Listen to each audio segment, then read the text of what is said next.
Cioè, ma veramente siete convinti che una certa Brambilla, una volta eletta da voi, 99,9,9% di assenza in Parlamento, l'unica volta che mise la presenza in Parlamento è stato il primo giorno per consegnare i dati per il bonifico che ci deve arrivare il 27 di 20.000 euro mesi.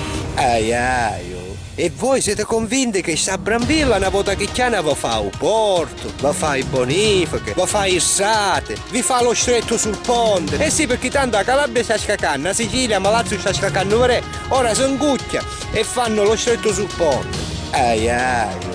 Vi state preoccupando di eleggere una persona il cui unico interesse è irci a procurare il filetto pregiato dal macellaio di fiducia al suo tenerissimo, rarissimo Rockshire.